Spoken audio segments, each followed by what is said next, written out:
Welcome to Midlife Interrupted and Unfiltered. I'm Melissa, coach, counselor, and professional truth bringer. And I'm Ann, trial lawyer, accountability partner, and certified Pilates instructor. Yes, really. We're two East Coast women who met at kindergarten drop-off. And 15 years later decided that midlife needed a megaphone and not a mute button. So we're here to interrupt the negative narratives and share the unfiltered truth about reinvention, perimenopause, and everything in between. Just real talk. Let's go. Okay, Mel, have you ever had the slightly unsettling midlife thought of, wait, what am I actually building here as my life on Earth? Yes, actually. Is my legacy wisdom, courage, silly, or craziness? Or is it mostly overcommitting and reminding people where I put their shit? Yeah. If someone described me right now, would they say, oh, she was deeply present and intentional? I'm guessing not. Or she always had 47 million tabs open and switched subjects every few seconds. Maybe. So I think midlife has a way of making you ask bigger questions. Questions like, what matters now?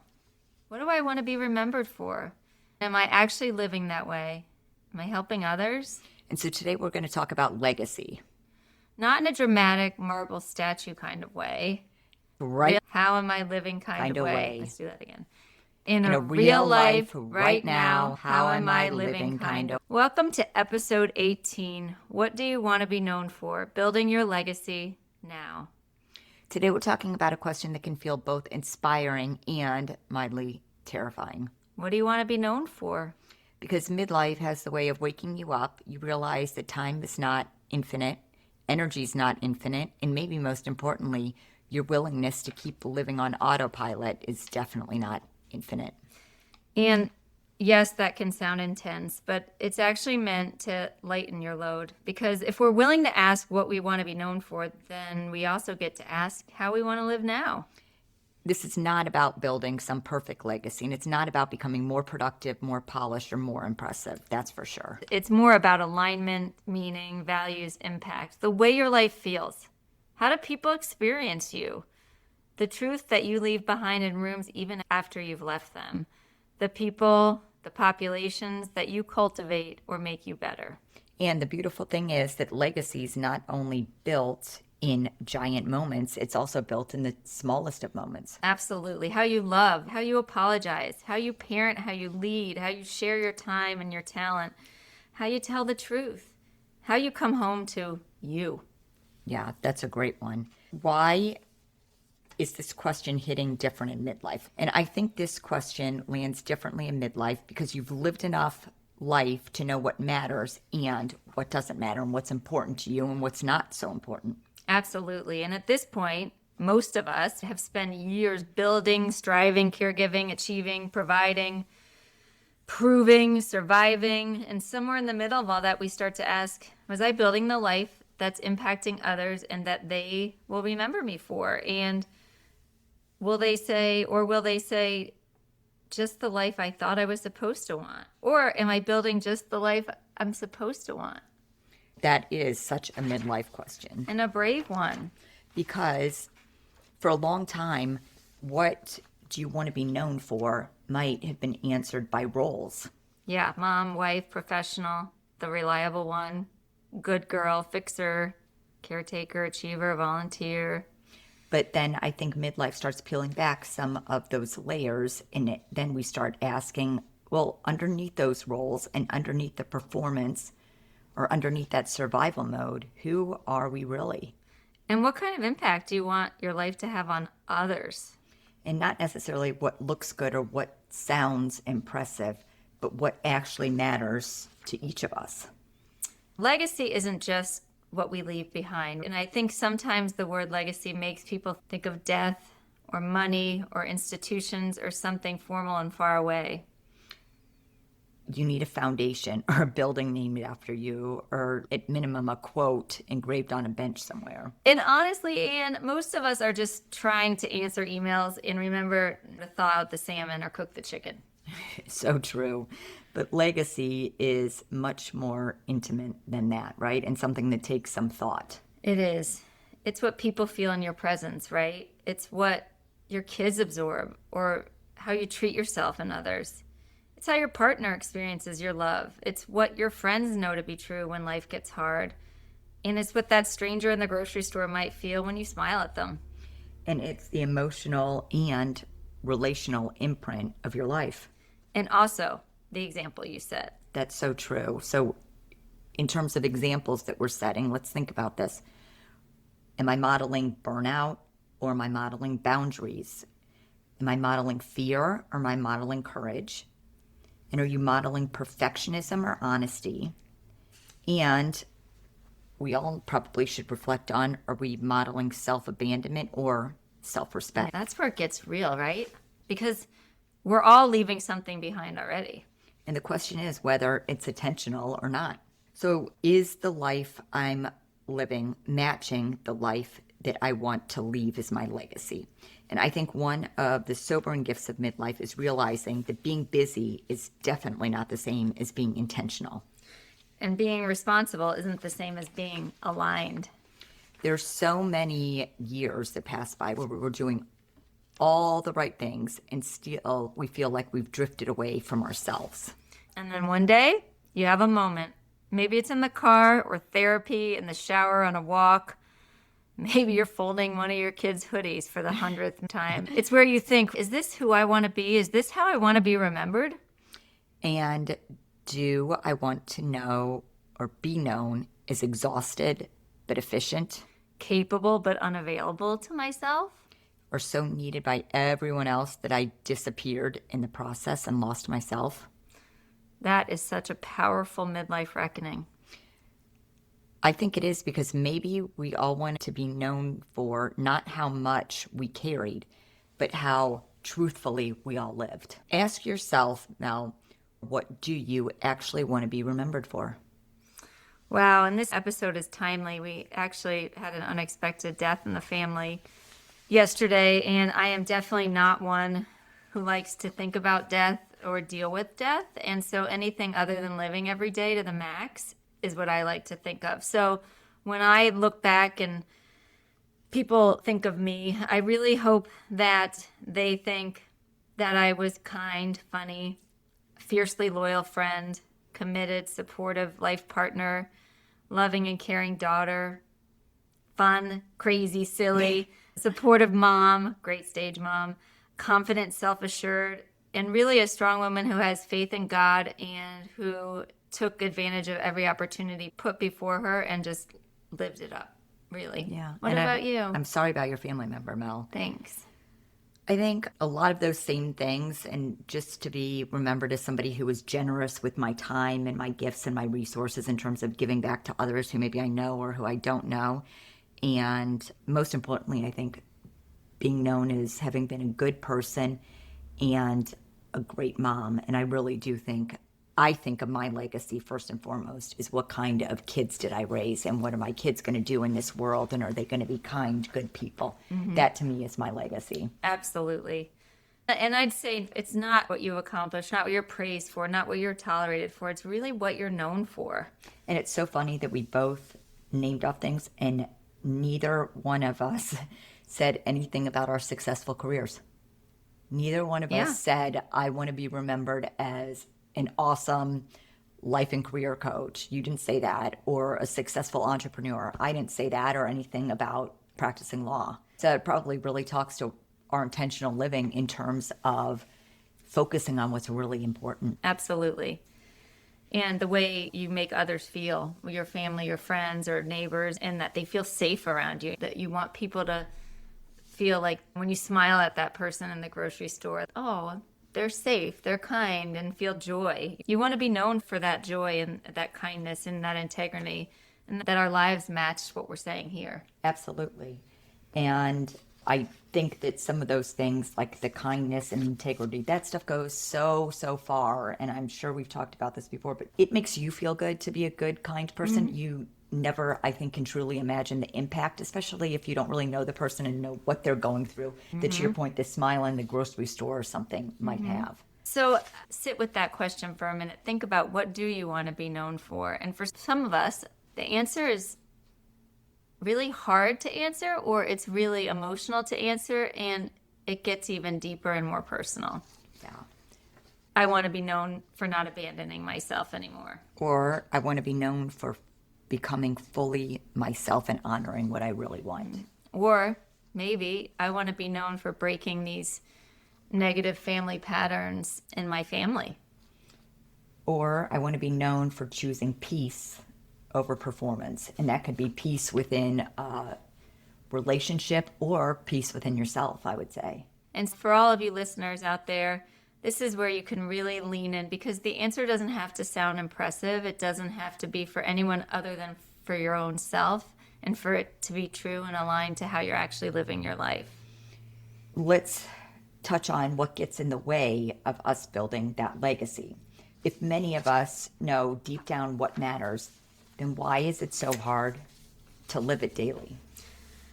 Because life is loud, right? It's so loud. Expectations are so loud. The way we're conditioned is so loud. And actually surviving every day can sometimes be loud. Yeah, that survival mode definitely is loud. And I think it's also because some of us are still living from old scripts that keep us from fully living the life we want to live. Yes, like, let's keep everybody happy. Don't make waves or upset so-and-so. Make sure you're proving your worth. Be impressive. Don't disappoint anyone. You can rest later, not today. Ask for nothing. Stay manageable. Keep your wits about you. And those scripts can make all of us believe that our lives look successful, and they probably are successful, but that doesn't necessarily translate into that they're meaningful. Absolutely. And another thing that gets in the way, thinking that legacy is something that we'll get to it later. Yeah, when things calm down, or when the kids get older, or when work gets easier or requires less of our time, or when we finally feel ready to think about that legacy. But the reality is it's being built right now, right in this moment, right in this podcast, right in this season, and your ordinary Tuesday choices. Absolutely. So let's talk about building this legacy in ordinary life, Mel. I love this idea that you say that it's ordinary, because legacy is deeply ordinary, isn't it? I really think it is, because to your point, like in the grocery store, for example, or how you interact with others. So it's not just in these big milestones, but it really is in repetition of how you engage with people or what you do. Or how you speak to yourself in front of the kids or in front of your friends or family. Or how you respond when you're wrong. Do you own up to it, or do you make excuses for it? Whether you make space in your day or your week for beauty, joy. By beauty, I mean looking at the tree and looking at the birds, or looking at the sunset. Do you make time and space for that rest and connection? Another thing to ponder, whether people feel judged by you or seen by you, which are two totally different things. Or another thing is whether you keep choosing resentment and holding grudges on past blips in relationships. Or do you start forgiving? Or maybe you start choosing honesty rather than just brushing it off. Yeah, and that one is a lot, I'm sure, for a lot of people with many different relationships. So whether you're modeling that woman is allowed to grow, change, start over, and take up space. That's legacy, Anne. And not just what people say about you one day, but what your life teaches people while you're still here. Yes. So let's talk about questions that we can ask ourselves in midlife to maybe make this building a legacy more intentional. And I have to say, this episode, I know, given the timing, it's a bit emotional, but this is really, really hard stuff to think about and to actually talk about, you know? Yeah, and so we really want everybody to reflect on this, and we have some powerful questions for you to consider that might help in determining what type of legacy you're living and building. Yeah. So let's start with those questions. The first one I'm going to throw out there is, what do I want people to feel? Not see, feel when they're with me. And what would you say that is? Oh gosh, that's a hard one. What would I say that is? Hopefully acceptance and love. Yeah, I would say, a warmth and a sense of, to your point, being seen and acknowledged. What about you? a question I would think is, what values do I want my life to communicate? And to me, that would be generosity, fairness, compassion. What about you?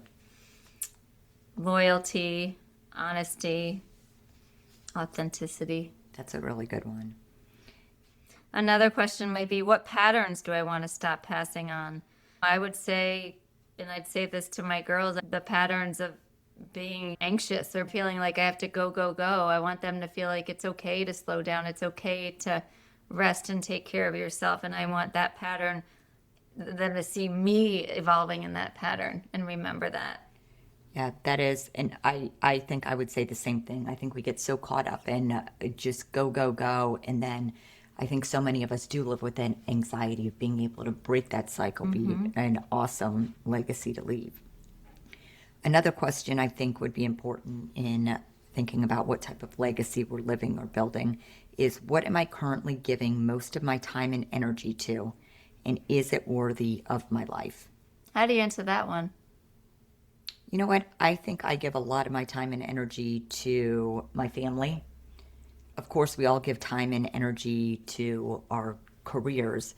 But to me, I think that in turn, by giving time and energy to our careers, we're providing flexibility for ourselves and being able to take the travel, being able to spend time with our kids on a family vacation. So I do think that's an important question. What about you? What would you say you give most of your time and energy to? I would add one thing for you too. You give so much time and energy to volunteer into organizations like for women that might need help, or for animals that need shelter. And so I would say that's pretty admirable.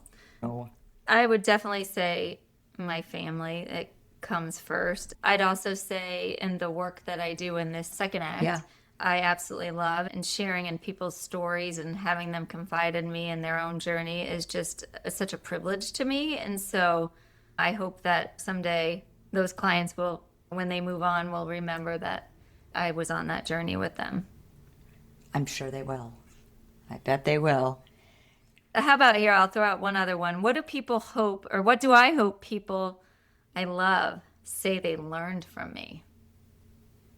That's a good one. Do you want me to answer that? Yeah.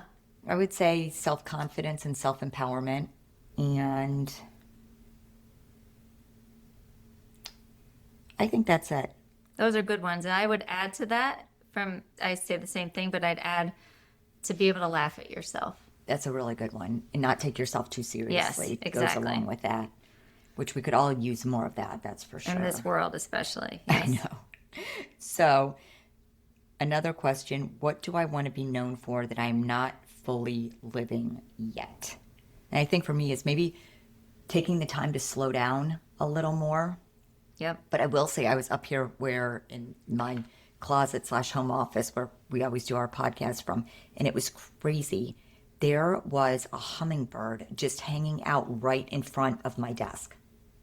But to stop and notice that, I would like to do that more. And I think I need to intentionally do that more for more thoughtful living. It's kind of what we Makes sense. said about what do we want to model, right? Or what would we change? Absolutely. And that last question, what do I want to be known for that I'm not fully living yet? That's a big one. And I think that's one that we can all improve on and intentionally work on. Absolutely. Oh gosh, my favorite part of the episode. Are we really to action items? We are. already? We are. So, your action items for this week, we're going to call it the legacy list. So, Okay. Anne. All right, so take a piece of paper and finish these 3 prompts. Number 1, I want to be known for. Just write down 5 to 7 words or phrases. And examples of that might be, like, I want to be known for my honesty, or my deep love, or my faith, my courage, my resilience, or my generosity, or just living fully. And then you ask yourself, where are you already living in alignment? So the second thing after you answer the one Anne asked is, right now, my life reflects that by, and then you're going to write down where you're already living in alignment. And then write down one way I want to build that legacy more intentionally this season is. So, what is that one habit or boundary or conversation or decision that would move your life closer to the values, creating more alignment and moving towards that legacy? Yeah, that's a good one. And let's just be clear for everyone listening. This isn't about fixing your whole life in a week. No, it's just about becoming more intentional in the life that you already have. So I think one of the gifts of midlife is that it asks better questions. And one of the best ones might be, what do you want to be known for? And it's not because you need to become somebody else, that's for sure. It's because maybe this is the season of your life where you finally become more fully yourself. And legacy is not something that begins later. It's unfolding every day, every second, on an ordinary Tuesday, in your choices, how you speak to yourself and others, and your smiles, your values, your courage, and your love. That's so true. And so maybe the invitation today is simple. Live now in a way that feels true enough to be remembered. Not perfect, not polished, just true. So, thanks for joining us on Midlife Interrupted and Unfiltered. If this episode hit home, share it with a friend who needs to hear it. And subscribe so we can keep interrupting your week with real talk. Find us on Instagram at the.interruption, where we're continuing the conversation and building this community together. Until next time, keep interrupting those narratives. And stay unfiltered. See you next week.